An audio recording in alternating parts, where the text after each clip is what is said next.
In our podcast, Hearing the Unheard, Stories of Transformation, we discuss a variety of sensitive subjects such as suicide, suicidal ideation, self-harm, abuse, and faith crisis. Viewer discretion is advised. Hi, welcome to our podcast, Hearing the Unheard, Stories of Transformation, presented by Pause Wellness. I'm your host, Eric Stauffer. I'm very excited to welcome our guest today, Michael Ogden. Hi, Michael. Hey, how are you? Good. How are you doing? I'm good. I'm so good. Thank you for being here and being willing to participate with us. Yeah, thank you very much. What a unique opportunity. We're excited to learn a little bit about you and about what you're involved in and your background. You can start wherever you'd like. Tell us a little bit about yourself, maybe your life, where you were raised, your family, etc., and then we can dive right in. Well, I'll start at the end of my story. I'm an Army veteran. I retired from the Army in 2015. I was medically retired. I was wounded and had to have my right shoulder replaced. So it started a whole journey of wellness and fitness after that point to find a new way of living. But I grew up in the military with my dad. My dad was in the Air Force. His father was in the Navy, and his father before him was in the Army. And it just keeps going all the way back pre-Revolutionary War. And had no idea when I went into the military service that our family had a lineage and a history of warriors going back so far. But it made sense eventually. You know? So I have 6 children, one serving a mission right now in East Africa. And she is thriving and doing great, thank goodness. A lot of the area of operation that I focused on in special operations was in East Africa. So it was very cool to have her get called.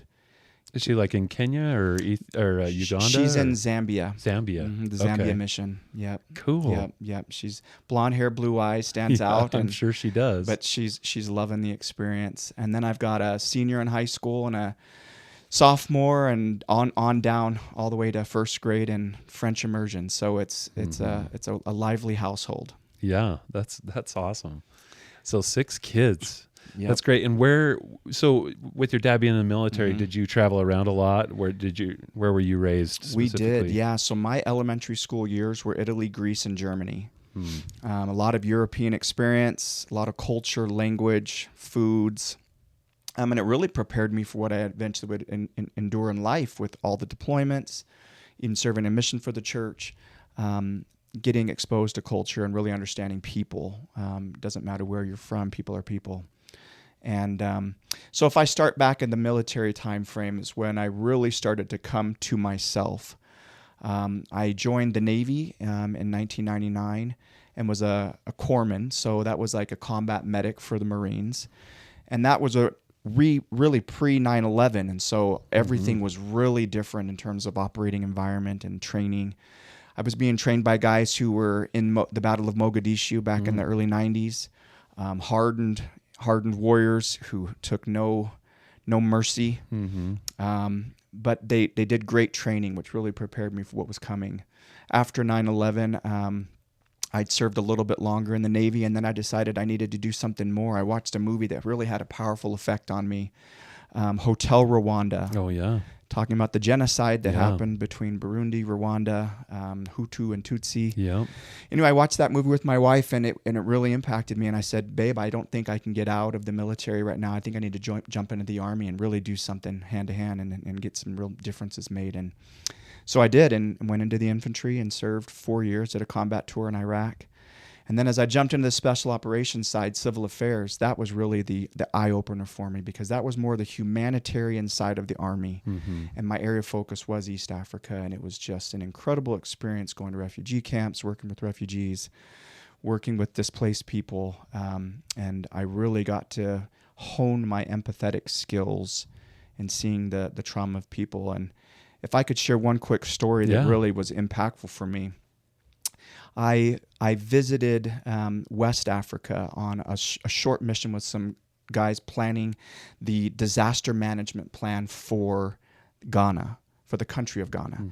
So we had all of their officials in the room, and we met for a week, and we did this detailed plan for how to handle disasters in their own country. And it just so happened that week there was a civil war that had erupted on the border in Côte d'Ivoire, the Ivory Coast, and so refugees were pouring across the border. And so it's the last day of the conference, and they get on the radios or calling, hey, General, we need to do this. Hey, where's the...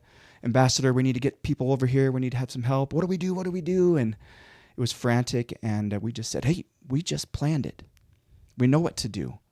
And so I rode out to the stadium and said, everybody needs to come down the main street, and we'll push them right into the stadium. We'll triage in there. We'll contain all of what comes with refugees, is all the disease that they bring, right? Dysentery, whatever. And we isolated them in that stadium. I went home, never much thought about it after that fact. And then 2016, I'm working at Amazon in Texas, of all places, running operations there in a huge fulfillment center. And this guy comes around the corner wearing a tool belt. And I was like, oh, he's West African. I can tell. I said, what part of West Africa are you from? And he said, I'm from Cote d'Ivoire. And I was like, no kidding. I said, when I was in Ghana, and I told him the story, and he starts tearing up. And he's like, you were that army guy who was pushing us into the stadium? And I was like, what do you mean, us? He was like, I was a little boy who was coming out of that refugee situation and needing help. And I remember locking eyes with this little boy, and that was him. Wow. Now, how many years later, and he's getting his first job as a technician. So when we talk about stories of life, they all come full circle sometimes, and it's really incredible to see that. That is amazing. So, man, let me ask just a few questions on some of those things. So, first of all, you said you served a mission for the Church of Jesus Christ of Latter-day Saints. I did. Where did you serve your mission? I served in Alberta. It was the Canada-Calgary mission, and then it split into the Edmonton mission at that point, too. So and were you French or English speaking? Everything on West is English usually. Is all English? Yeah, okay. Except for some Spanish or something. Yeah. But very, very high cultural mix in some of those cities. Yeah.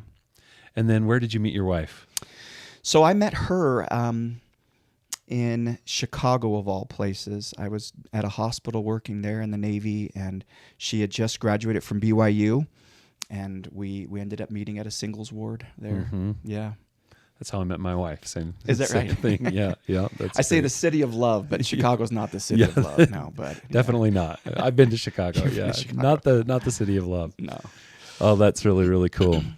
And so, have you raised your 6 kids? So you were in Texas for a while, and then how did you end up in Utah? I was working at a company in Texas as an innovation project leader. COVID hit, all the projects dried up, and I was essentially let go. This was also at the time when I decided to have my full shoulder replacement. I'd had multiple surgeries trying to sustain my mobility, but I just stopped sleeping.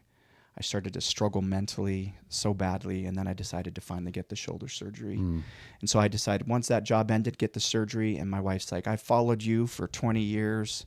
Wherever you needed to move, now it's my turn. We're going to Utah. Oh, wow. And she decided Cache Valley because her sister's here in town with her husband, who's an orthopedic surgeon here. And this is home for the last over 4 years, and we've loved it. We loved it. Great.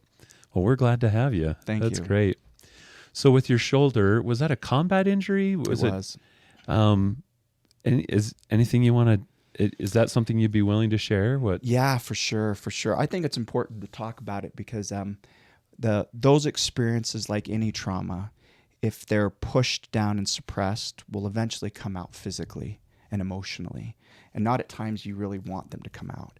And I experienced plenty of that, which led to a decline of mental health, a spiraling of depression and anxiety mix, eventually suicidal ideations in an attempt, and took me to a very, very dark place. So I'll just tell a brief experience in Iraq as an example. I was a leader in charge of the Tactical Operations Center, setting up communications, and so I was monitoring everybody going in and out of the wire every day in a place called the Triangle of Death, if that's not comforting. And it's located southern Baghdad. A good buddy of mine in our stake here actually served in the same place in a lot worse conditions than I did a couple years previous. But anyway. What years were you there?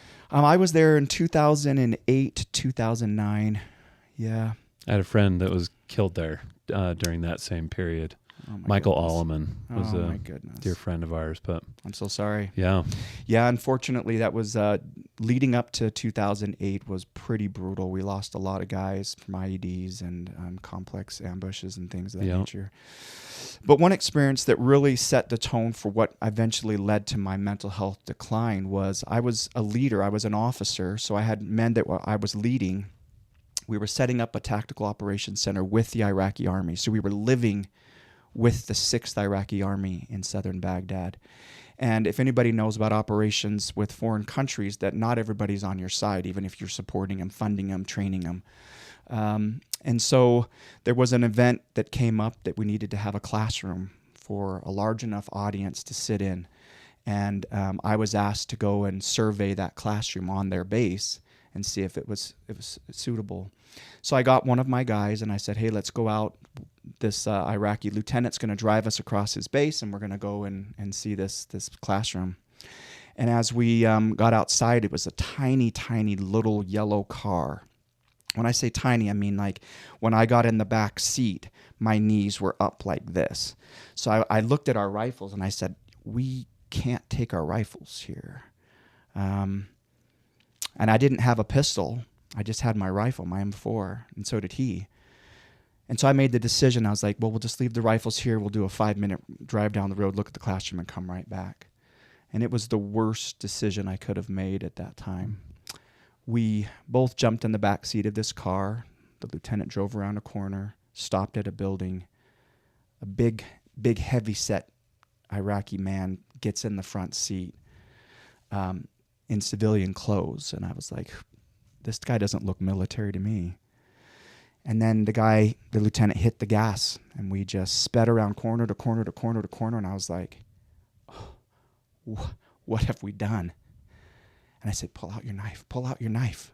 We pull out our knives, and I'm debating whether or not to take out the front drivers, even if it means we're going to have an accident at 60 miles an hour. And I decide not to. And he slams on the brake as we head to the gate that it takes us right into Baghdad. And I'm picturing all of these images of me behind cameras, hoods and everything. Yeah. And I said, we are not going to be taken alive. He slammed on the brakes, and we both just threw ourselves out of the door, rolled, and we're greeted by guys running from the gate to us, almost like a gangster movie where their 9mm are turned sideways, and they're screaming at us and they're running at us. And those two guys just kind of walked to the side and just smiled, like waiting for this event to happen. And in that moment, I did the only thing I could do, as I said, God, help me. And as soon as I said that quick prayer, they lowered their guns, and I said, run. And we still have our knives in our hands, and we start running between all the barracks, and we're starting to head back towards where we were about a mile away. Well, they had radioed to other guys coming in the barracks and said, hey, these Americans are here, get them. So guys poured out of the barracks and clogged the alleyway. I don't remember exactly what occurred in detail, but my knife was not clean when I got through those guys, and neither was his. But we did get through. And I don't know if it was 15 or 20, but we got back to the American side, and there was a 50 cal machine gun with two guys manning it at all points, and I said, anything comes down this road, you're lighting it up. We got back to the base, and I didn't say anything. For one, I was embarrassed that I had made a decision not to take the M4s. I'd made the wrong call. I trusted somebody that I really couldn't trust. I put other people's lives in danger who trusted me. So the soldier and I never spoke about it. We never said anything. We just went back to business as usual in Iraq. And I just pushed it down. I remember looking at a journal entry that day, and nothing mentioned that event. And so it didn't happen in my mind. I said, great. Live out the rest of my deployment, get home safely, and continue with life. So you'll probably speak to this, but you must have felt responsible and to face that reality was too heavy for you. It was impossible for me to face it at that moment. So total denial. Total denial.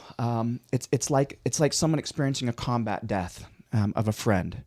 In the moment of danger, there's no way you can process what just occurred.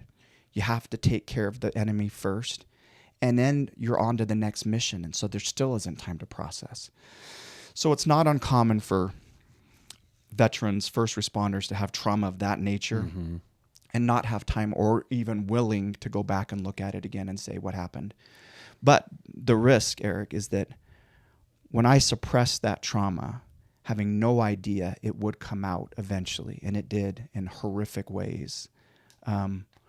One of the first was a couple of years after I retired in 2015, after Amazon, because Amazon was working me 12, 13, 14 hours a day, and there wasn't time for anything to happen. I moved into another job where I was leading the operation side of a company, and there was a lot of time. And that time just started to swallow me up. And I relate it often as like a tsunami just drowning me in undealt with emotion. You'd go into your thoughts and you'd have like ruminating thoughts, or? Oh, I was going crazy. And at the time, I didn't know what was happening to me. I couldn't put it into words. My wife would say, I think you've got post-traumatic stress of some kind. And I said, there's no way. Like, I'm founded on the gospel of Jesus Christ. Right. How could I struggle? That's right. Yeah. And I started to hide weapons around the house. I hid weapons around the building I was working in. Not true weapons, but like large nails or just whatever. I started carrying bats in my car. Started carrying a gun in my car. Like all of these things, it was as if I was like reliving the threats I was experiencing in combat, like but in a civilian environment. Like a sense of paranoia. Hugely. That it could happen. Hugely. I would go to a restaurant with my wife on like date nights, which we started to have like a Friday night date night. And I would measure myself against every guy in the room and then find exits. And I would always sit with my back to a wall so I could see everything. And it got crazy like that, where I was like, I would see somebody look at me in one way and immediately my mind would tell a story. And the story of, they're going to jump me, they're going to attack me, I'm going to break his knee, I'm going to do all these things like violence. And it wasn't until I hit rock bottom, and rock bottom came in the form of me taking my handgun, driving away from the house, and wanting to end the damage in my mind. I felt like I was creating a train wreck of catastrophes in my own family. Not managing my emotions in sound, light, touch, sensitivity. It was all there, right? All of it. And it was a moment where I was rescued again. Again, having the firearm in my hand, in a place isolated, and a voice comes so clear. Michael, call your wife. No. Michael, call your bishop, who's a good friend of mine. No. Michael, call your wife. And so I just reached down, hit speed dial. She came on the car because it was running. And she's like, get home, put the gun on the ground, get home as fast as you can. And that saved my life that day. So when I talk suppressed trauma, it will come out in physical ways. It'll come out in emotional ways. And if it's not properly dealt with, then it will lead to the mental decline where we don't think straight. You know, I just interviewed a wonderful woman recently whose husband is a veteran, took his own life in October. Super heartbreaking, the damage that's been done afterwards. So sad. And if I could only have just reached him in time to say, it does get bad if we don't process it. But once we start that process, there's a healing journey that starts. And my channel's not an LDS focused channel, United Veterans Worldwide. I've been running that podcast or vodcast or whatever you want to call it these days since July. But in the elements of healing, I talk through several levers, one of which is fitness, which I love because when we pay attention to our physical body, it also helps us mentally. The nutrition piece, we feel good about who we are. The making and keeping connections with others, which is a later stage in healing because it's not right away that we really want to do that. But spirituality is a part of it, and it has to be part of it, because if we hold on to that faith that there's a higher power, then that higher power has the ability to help us to change. And if we have hope that that's the case, then we can see that journey starting to get better. We're not talking about being cured. We're talking about coming to a place of being healed, a new place of living that shows us that there's hope. There's a way to find joy again. We can hear the birds sing in the trees. We can enjoy the sunlight again, and we don't have to stay trapped in a dark room in a basement and wallowing in trauma. That's fascinating because, the element of spirituality is, faith is not, we've talked about this on the podcast quite often. Faith is not to have a perfect knowledge of things. So there's a level of vulnerability when we include the concept of the potential for a higher power to be there. And when we've been through trauma, and it's such a scientific medical experience that we feel that we're only within the limits of what our body has the capacity to do. And so when we realize how frail we truly are, it's so easy for hope to be lost. And yet, if we can get our brains to provide the potential for more power, more hope that is beyond us, we find strength within us to trust that higher power. So it's really interesting where the crossroads of science and medicine meet with the potential for faith for individuals. And to hear your story is incredible because, it's a miracle. It is. It really is a miracle what happened in those two crucial moments for your own survival. Yeah. The psychology is so interesting because, as you mentioned, when you go through trauma like that, your brain protects itself. So you immediately went into a form of shock and a form of suppression to protect itself because it was too much, too fast in the moment. And then when it's left undealt with, like you say, it comes out in really terrible ways. So how... in your experience, and as you're making efforts to help veterans and others, how do you get them to do that slow introduction into dealing with it in a healthy way? Yeah, one of the ways that I first started to find healing was 2019. I was invited to participate in an outpatient program specific for veterans who are struggling with PTSD and all the other ancillary symptoms, depression, anxiety, whatever, ideations. And it was at Boston General Hospital, a program called Home Base. They've now expanded to, I think, 5 different places in the country where they help veterans really deal with stuff. And it wasn't until I was sitting behind, like you and I are sitting today, with a talented therapist who talked me through some experiences I've had and was trying to get to the root of where this real trauma was sitting, that I suddenly remembered. I remembered that situation. And it still evokes emotion because I was suffering so badly and I felt so alone. And it wasn't until she helped me bring that out. And I told her the story. There was so much emotion behind it. And she would say, as soon as I'd finished, she said, "Thank you. Tell it again. Tell it again. Tell it one more time. And then afterwards, you're going to go home tonight in the hotel and you're going to tell yourself again on your phone. You're going to record yourself saying it 10 more times." And I was like, there's no way. There's no way I'm going to tell this story more times. But I did. The more times I told it, the easier it got, the less emotion was behind it. And when I say emotion, I mean like anger, violence, rage, right? All of these things. And it really started my journey to healing. So what I do with people today is I first start with an introductory phone call. I start to learn a little bit about where they are. If they are in what I would consider the bottom third, I don't invite them to come on the channel and talk because it's just too dark. They're not ready. No, it's too heavy. If I get the sense that they're in the top 2/3, then I say, let's do this. And how I usually do it is I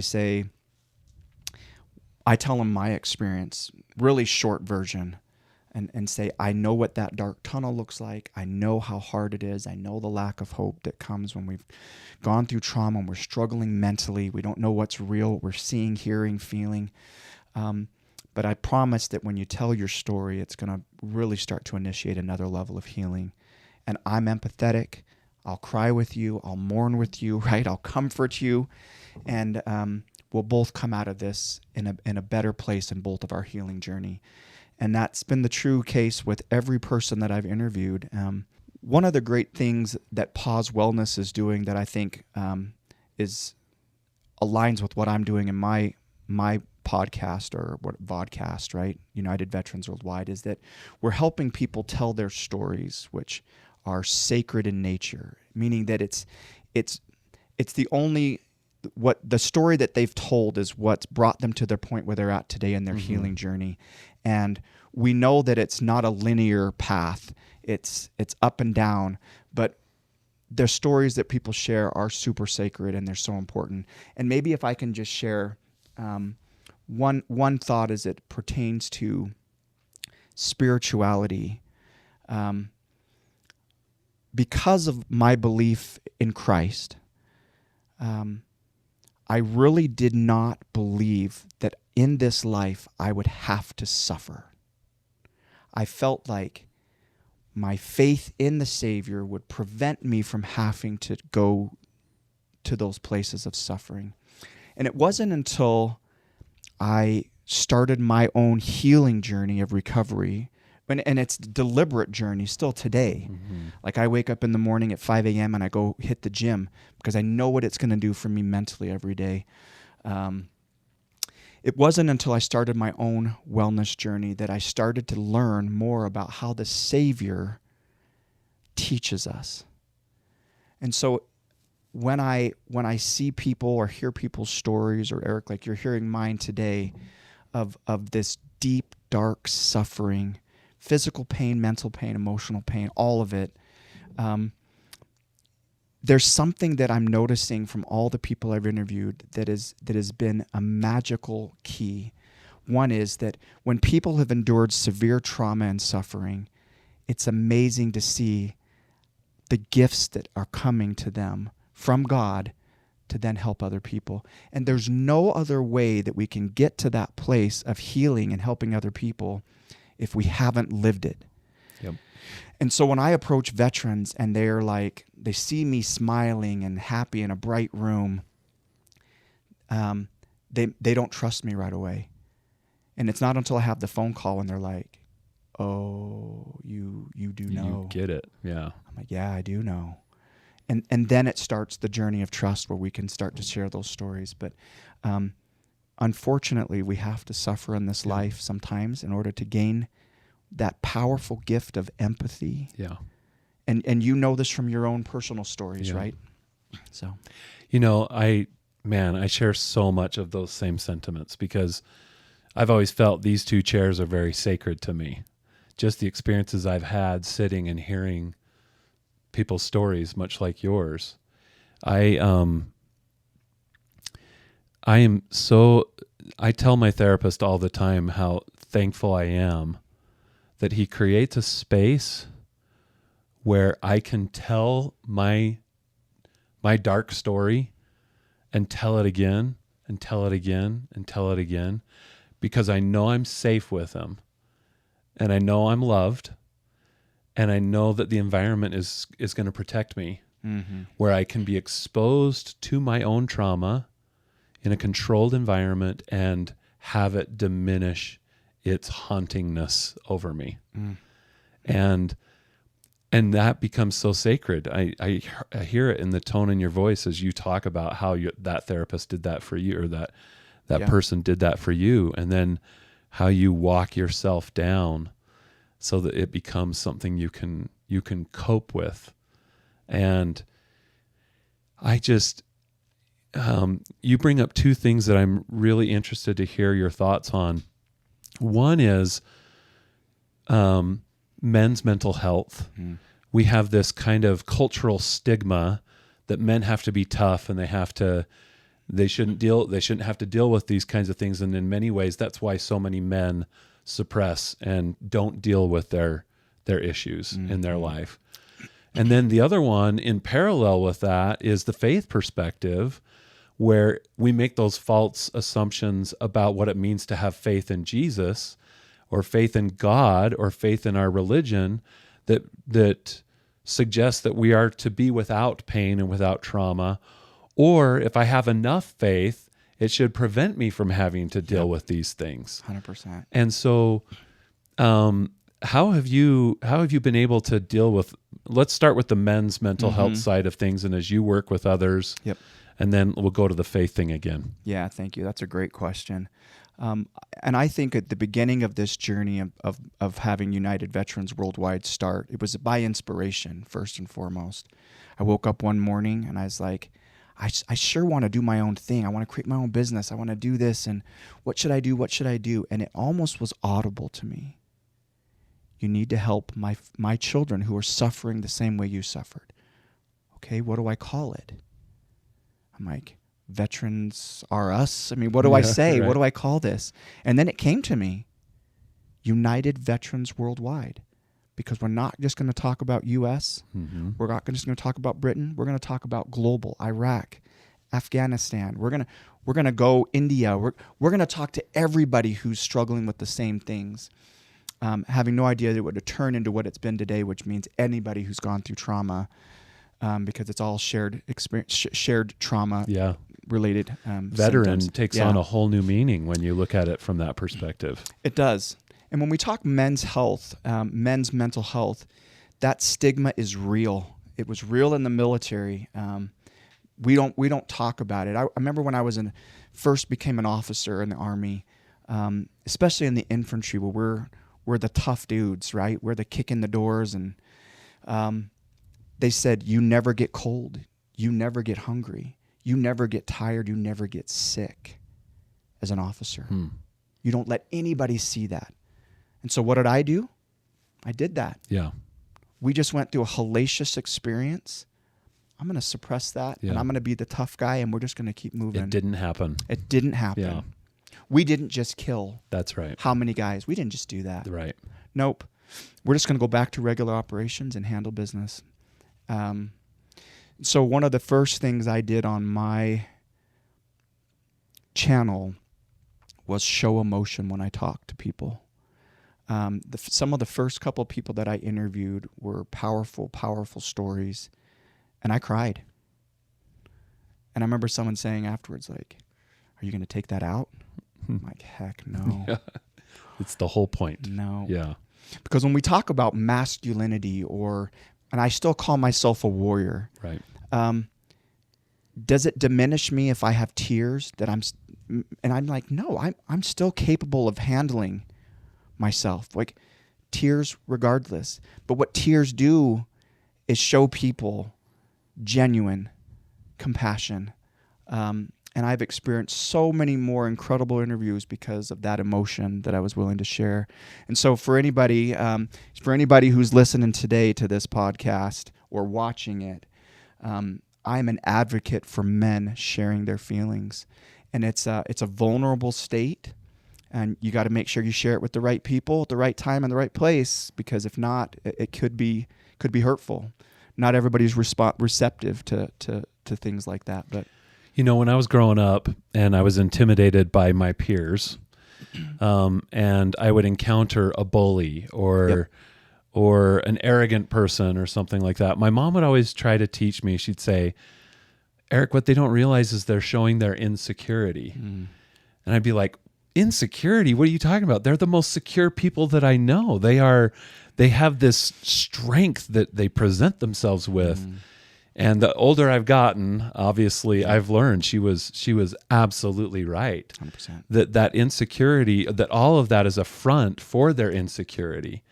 And masculinity and machismo is so much that same facade, right? We have to demonstrate strength by showing we are emotionless. Yeah. And what we don't realize is we're actually demonstrating weakness by trying to put on the facade of strength. Whereas I have found that vulnerability you speak of, that willingness to let our emotions be seen, to let them be felt, and to speak of them is actually more an outward sign of strength than it is any weakness that the facade might try to preserve. Does that make sense? I 100% agree. I 100% agree. Yeah, it requires strength to talk emotion, to talk feelings. But that's the only way that we really get to a place of healing. If we look at the Savior as the perfect example, the Savior talked emotion. He talked feeling. He showed emotion. Yeah. And who is he?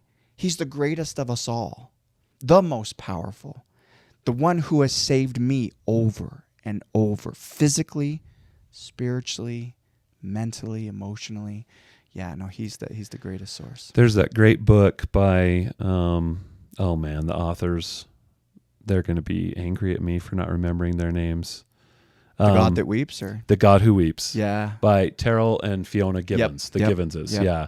They really isolate that incident, right? Yep. Here is this most powerful, all-seeing, all-knowing being electing to weep.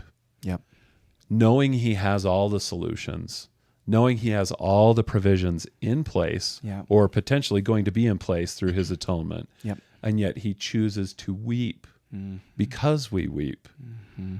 That, again, demonstration of strength, the choice of a God to feel and to be vulnerable. That is a powerful thought. It is.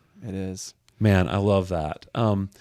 So let's go now to, as you've worked with your United Veterans Worldwide, what efforts are you? So you've got this podcast that you're doing, or video podcast that you're doing. What other things are in line, and what are you hoping to do with that? Yeah, so in the process of talking through trauma, mental and emotional health, which is the primary focus of the podcast, I found that there's a greater need for isolated attention to the physical, the nutritional, the emotional, the connection, gut health, hormone health, using holistic tools like hypnotherapy, massage-related tools to help release memories that the muscles hold on to, which is a huge thing. And so actually that just started this week. I launched it on Monday, a holistic fitness business called Oak Fish. Oak representing the oak tree, which is strong, and a fish representing more fluidity and adaptability. And that combination is what I'm seeking to pursue with some gifted healers that I'm partnering with, to help people get their full potential physically and mentally, emotionally. That's awesome. Congratulations on that. That's really, really cool. As we've been through our experience in our family, one of our most repeated phrases is, the brain is your body, the brain is your body, the brain is your body, because oftentimes when we have these thoughts, we just keep them categorized as ethereal or concept, and we don't recognize that there is a direct connection between what is happening inside our brain and how that brain then manifests itself throughout the body. And there's no question that nutrition, exercise, healthy approaches to our living are going to benefit that mental health side of things. I applaud you in your efforts. That's great. Yeah, so it's just another step to get more personal with people and get them on a journey of wellness. And so not just encouraging it, but then making them take accountability. And some of that accountability is best kept when they can make an investment. Yeah. And they pay for it. That's right. And then I'm right there with them every step of the way and say, now you're invested. Let's get this done. That is something that is across the board. Every therapist that I talk to talks about the personal investment level. Huge. If we just provide free services all the time, we would love to do that. Yeah. And because then it would mean you're not adding to their stress, this fiscal stress that they're going to experience. But the problem is you lose the personal investment, and you need someone to be committed in order for them to keep themselves accountable so they can get their own healing as they go forward. Yeah. And the probably the biggest issue I have with current medical systems and insurance is that it's limiting us in true healing. And so starting a holistic fitness business is really to get around that curveball that says, yeah, you're going to have to come out of pocket for some of this stuff. But when we talk about wellness and getting to a place where you feel good in your own body, mentally, physically, emotionally, there's no cost that's not worth it. Yeah. Of course we want to do it. Yeah. Of course it's worth the journey. Yeah, with what we've been through with our children, and there is a cost. I mean, it is a very expensive cost, and to get them really good resources, really good help, really good therapy, really good medicine if necessary, really good nutritional practices. It's a difference of life and death, literally. Yes. And so spare no expense. We have to do it. We have to face it. Can I ask a question? And I hope this isn't an inappropriate question. I don't mean it to be, but you talked about kind of the training that you received in the military. And this isn't me to knock on the military approach. I'm sure they've thought through the psychological training that has to exist to get a warrior to be in the mentality to face the extreme environments that they have to face. But in your personal opinion, do you feel like there needs to be additional provisions or additional resources in that preparatory stage? Or is it already there and it's just untapped? Or is that a fair question to ask? It's a great question to ask. And actually, I've had a conversation like this with first responders who haven't had any talk or discussion about, because of that same stigma, about what it means to have traumatic events, multiple in a shift. Like in a shift, that's just one day. Yeah. Yeah, no, there needs to be more that's involved with people who are protectors to facilitate these type of discussions. Because when I came home from Iraq, as an example, I came back to the base. They wouldn't let me see my family. They pushed us into this building, and there was a psychiatrist with a little tiny man with glasses, right? And he just kind of said, "Do you have PTSD?" And I was like, my family's on the other side of that door. Am I going to say I've got any of these symptoms? Heck no. No, I don't have PTSD. When I didn't believe I did either. Right. But saying no meant he checked that box and I could go out and see my family after I hadn't seen him for a year.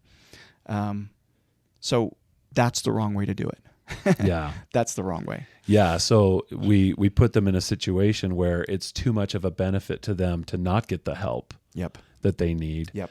One of the things that we try to do at Pause Wellness is, and we're still trying to figure this out, it is a mystery, because most clinics that we talk to are struggling with the same thing. How do we give our provisions in a more upstream approach where we're doing more preventative things that prepare people or, enable them to face trauma they have not yet experienced.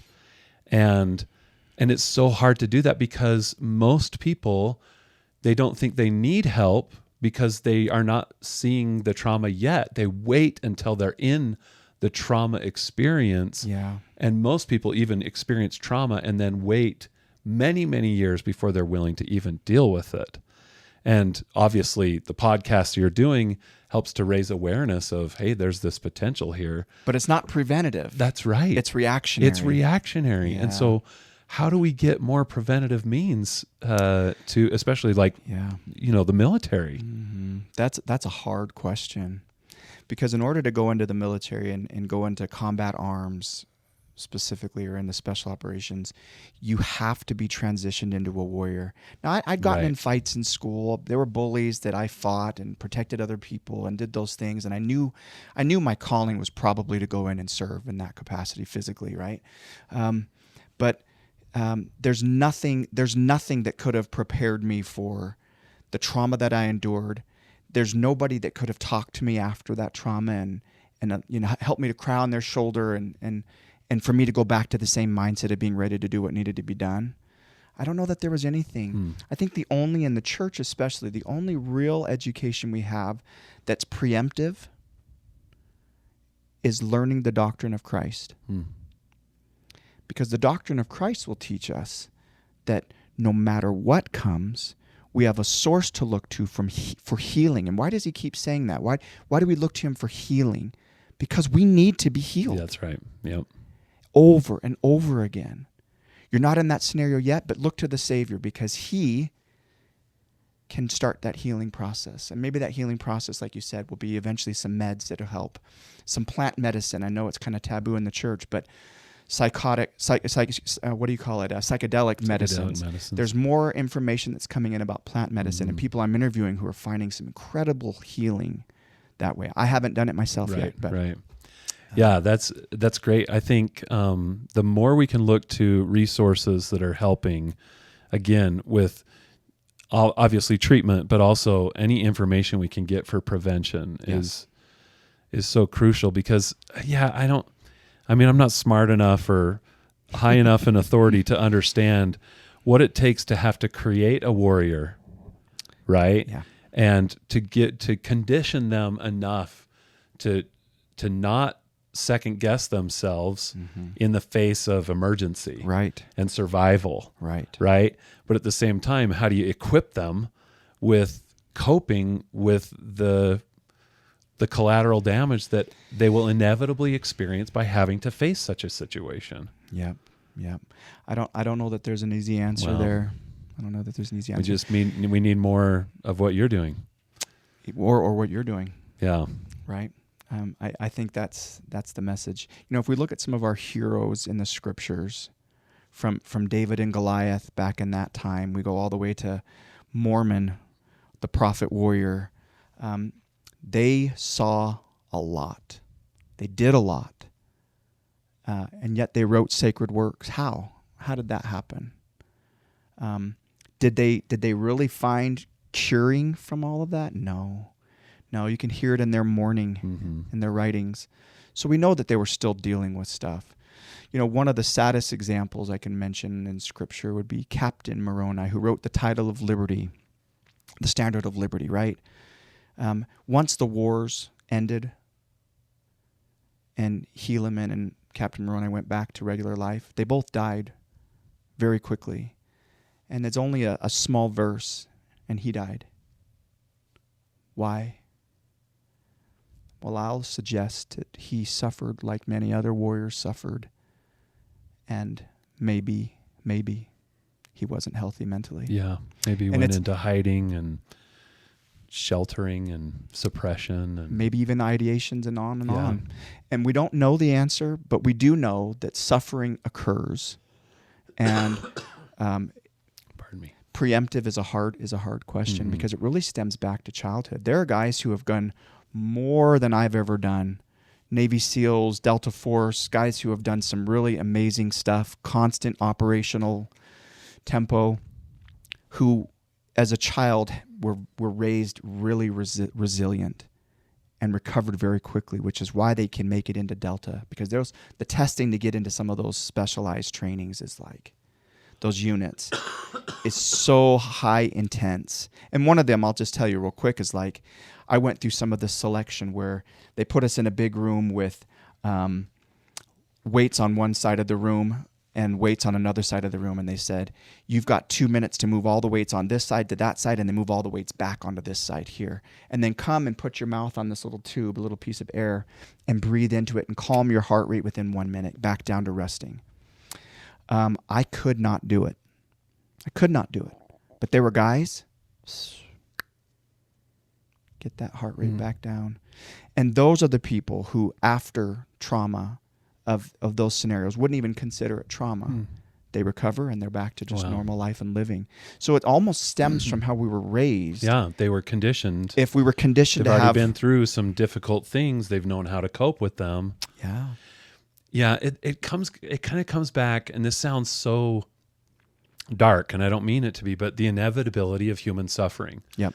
And we all are going to experience it. We have to. We all do. And I once saw an interview that Stephen Colbert did, where he talked about he was so thankful for a God who allowed suffering because it also allowed the joys of life.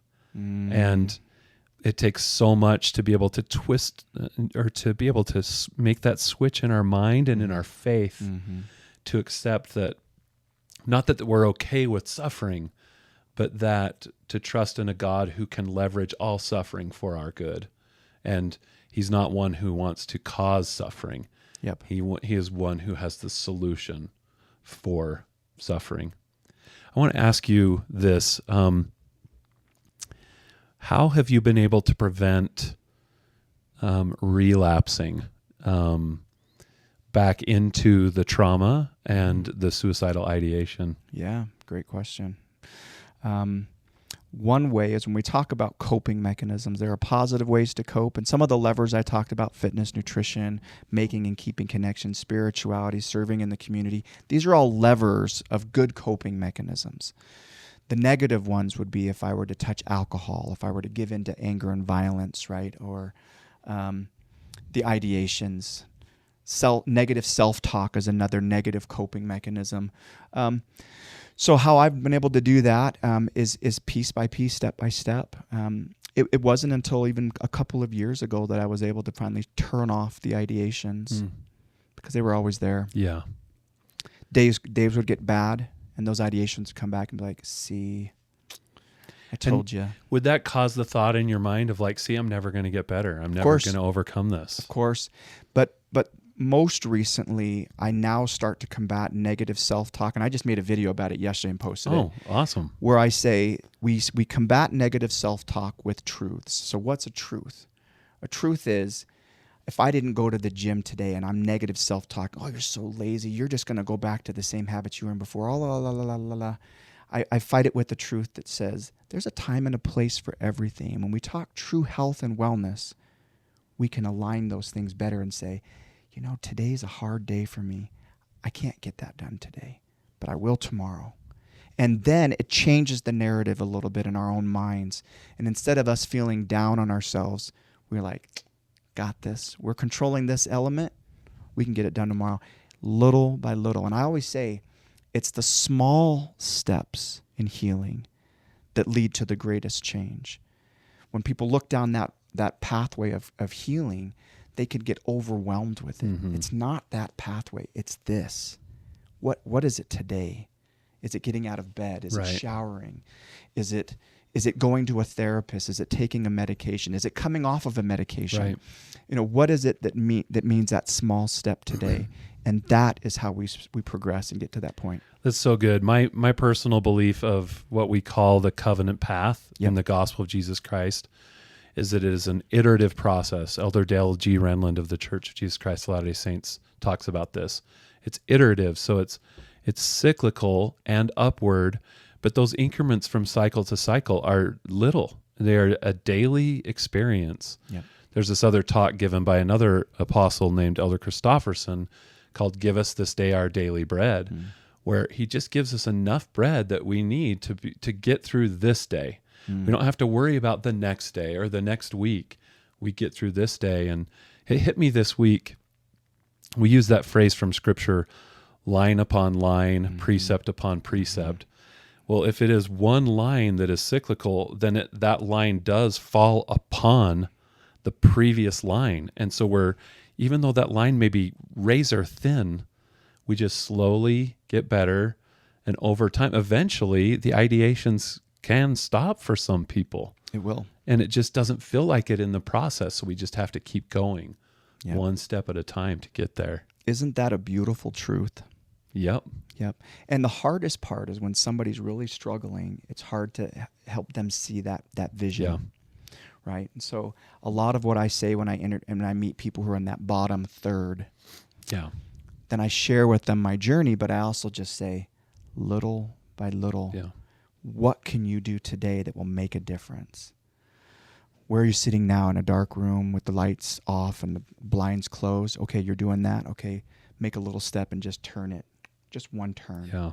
Let a little bit more of that light come in. And that visual is a true principle. The more you let a little bit of light in incrementally, eventually the whole room will brighten up and you're going to be in a place of healing. We just interviewed a friend of mine who had this trauma where he lost his daughter, and it took him. I mean, it was a very traumatic thing, and you can see it on the podcast. But it's been 9 years, and for the first time, he feels like he was able to talk about it in this kind of a format. And I just think about how many days did he have to get up, and just the hardest thing is to get out of bed. Yep. Just over those 9 years, and eventually he emerged, and here he is, and he can tell this story. And now that people are hearing his story, they're coming out of the woodworks and saying, I need that person, because he understands what I've been through. Ooh, yeah. And what a powerful thing when we have courage to share our stories, just like you've done today. Maybe one last question, Michael. Yeah. Because of what you've been through, and because you're having my experience, I know what a blessing it is to be able to hear people's stories, and it's like I get to go home and implement new understandings in my family. But there are listeners who are learning, and they're trying to figure out. Do you have any advice for them of what not to do, specifically maybe for veterans? But also just in general, some things not to do, some thinking errors that they might have. Yeah. One is storytelling. I think people who are struggling, or know people who are struggling, start to tell this story in their mind. And storytelling in our mind is not reality, so we have to stop the storytelling. Storytelling can lead to emotional reaction, and we want those emotions to be settled. So the first thing would be to not tell stories in your own mind. The second would be, I just lost my train of thought. Well, let me just ask about that. Yeah. The stories, with the preventing them from telling a story in their mind. Is that because you don't want them to have prejudices or create false narratives in their head about what the person, who they are, or even if it's themselves, we categorize them. Themselves. Okay. Yeah. I remember my second point would be, we need to have greater grace and empathy for our own selves.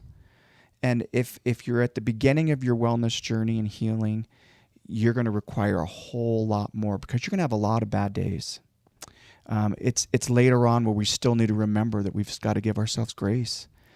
Yeah, I lost my temper. Yeah, I didn't follow through. Yeah, I didn't keep my goals. I didn't keep my commitments. Yeah, I gave into a negative coping mechanism, whether that's pornography, alcohol, drugs, whatever. Okay, what do we do the next day, right? Let's not let these coping mechanisms keep us bound, and let's look to the next step.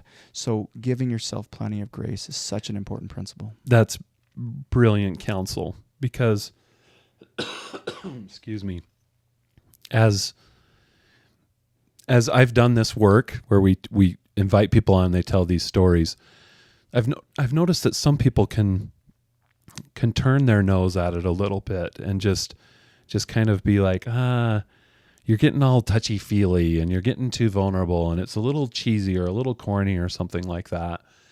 And no offense to them, but to me, that says a lot about what they have not yet dealt with themselves. Exactly. And if they could recognize that they've got their own inner turmoil that they're suppressing, or their own pain that they're not yet looking at, and I'm not trying to gaslight them. I'm just trying to say that when we are not willing to accept someone's vulnerability, because we're uncomfortable with vulnerability, the question we should be asking ourselves is, how am I not extending grace to myself where I am not okay with my own vulnerability?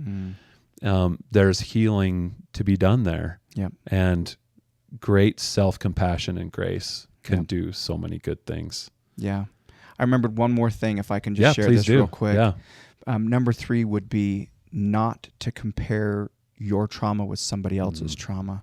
And the reason I say that is because there are people who have gone through way worse than I've gone through in terms of military experiences. And there are people who have gone through abuse as a child that is way worse than I could consider. But when we talk about a healing journey, it is not helpful to compare. What happens with people is they say, oh, well, mine's not as bad as that. Therefore, I don't need to go get help. Right. Or I don't need to recover. I don't need to do this journey. Everybody needs to take this journey. And unfortunately, the language of the world today is trauma, and everybody speaks some element of it. So if we look at each other and we assume somebody's going through something rough, we're probably right. Probably right. Probably right. Yeah, that's great counsel. We have such a tendency with social media to just take on the natural mindset of comparison. We see someone's good things that they're willing to post. No one's going to post their junk on social media, right? Their problems. And so we are not getting a proper perspective. And so comparison is a flawed narrative anyway. And so have more compassion for yourself. Your Gethsemane is your Gethsemane. Exactly. Yeah. Yeah. And we have the one who went to that Gethsemane, the real one, who is willing to go with us in ours. 100%. So, 100%. well, Michael, thank you so much. I feel like there's so many more things we could hear from you. You've got so much wisdom, but we'll turn our listeners to your podcast and have them go and hear more of what the great work that you're doing. And thank you for your vulnerability and for your willingness to share with us, and I just applaud you and grateful that we can begin this friendship. Awesome. Thank you so much. This has been a great experience so far. Thank you so much, Michael. Appreciate it.